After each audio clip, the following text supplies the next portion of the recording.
Read the disclaimer. Hello everyone, this is the Beyblade X episode review. Now this episode was, it has some nice things going for it. I definitely think this is probably one of the weakest paced episodes in Beyblade X. It just felt so dragged out watching it. It's not even filler, it's technically very relevant to the plot for Queen Manju, but we'll get into it.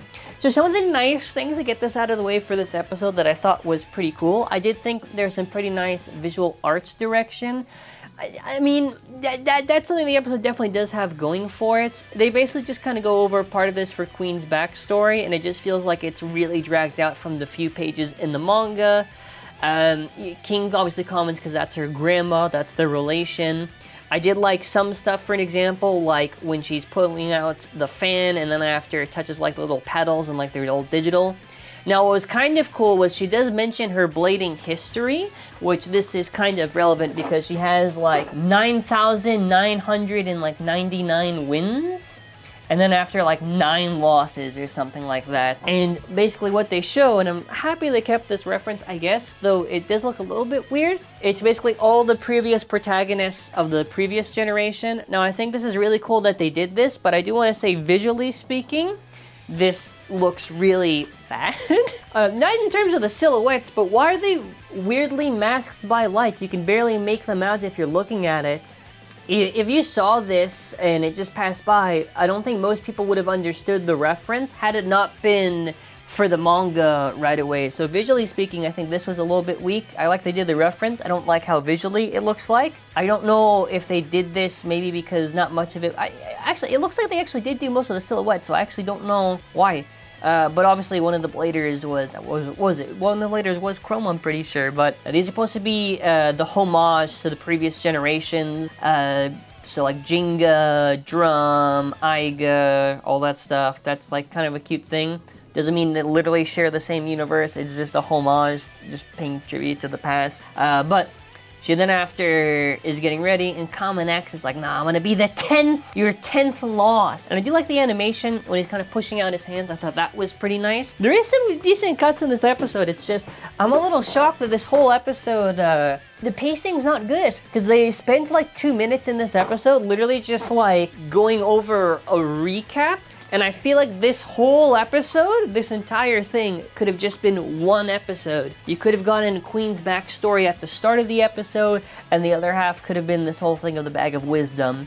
Now, they do have some new scenes added that you don't really see in the manga, like Chrome observing the match and then after getting weirdly excited, to say the least, and Siguru is just watching him. Common X pulls out the drawn buster. There's obviously some nice visual references to the manga in the animation in terms of the posing, whatever. It looks fine. And she activates her ability Bag of Wisdom. The CG effect looks okay when they kind of do like that little puff of smoke and everything. And basically her ability of Bag of Wisdom is that because of her entire experience of all those years of blading, she's basically able to predict what her opponents can do. So it's kind of like in JoJo, like King Crimson's Epitaph, I guess. And it's like a cool ability. Now, in terms of visually how this world kind of looks like for the prediction world, I guess, that she has, I liked the transparent kind of the silhouettes and that simulation that she kind of has in her head. I think it's a nice choice of kind of grading everything, kind of like in this tinted area. I do wish maybe there was something a little bit more for the void. It looks okay. Like, I like the thing how they did. Maybe it would have been nice if they kind of maybe did a little bit of a distortion effect, which they do actually have in the next episode preview. I mean, it looks okay, but this segment also, they just drag it out way too long for a monologue on like the ability.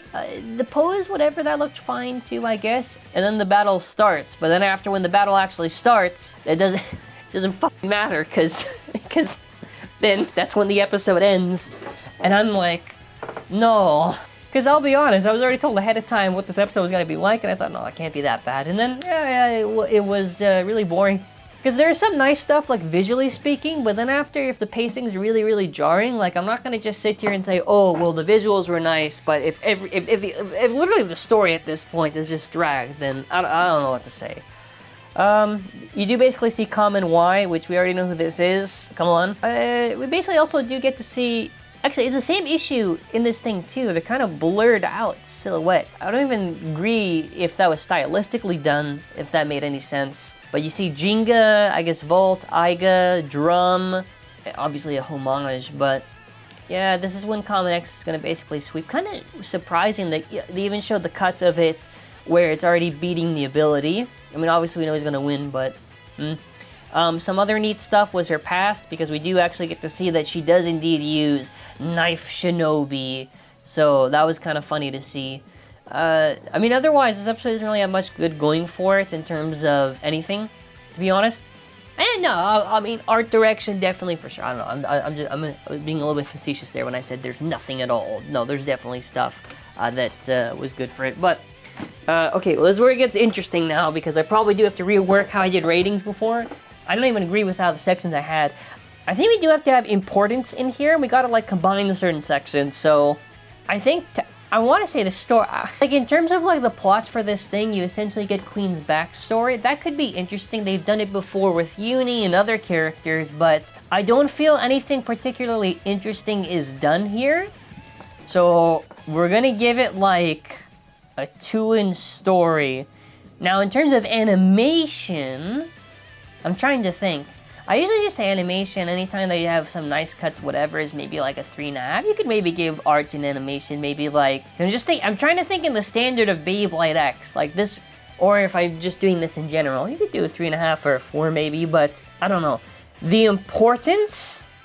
Is it, like, I feel like you could skip this episode and you don't really miss out that much, like... She had a previous history of blading, and you basically hear the whole record and whatever, but they'll probably just recap it next week, so... I feel the importance technically has to be 1, maybe?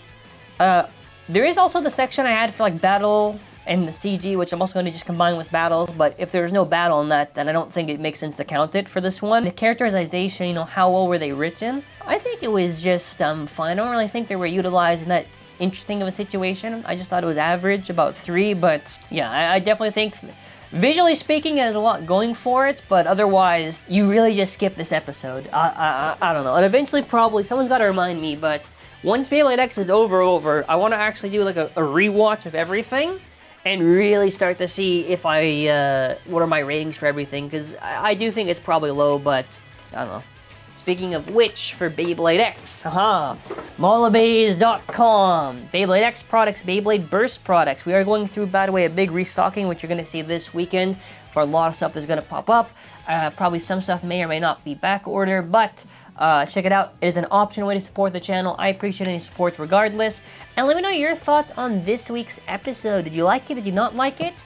I like the reference. I like some of the visuals, but... pacing's jarring. This is why I also think that Beyblade X, by the way, should not be this full 51 episodes, because there's not enough content for them to be making those episodes.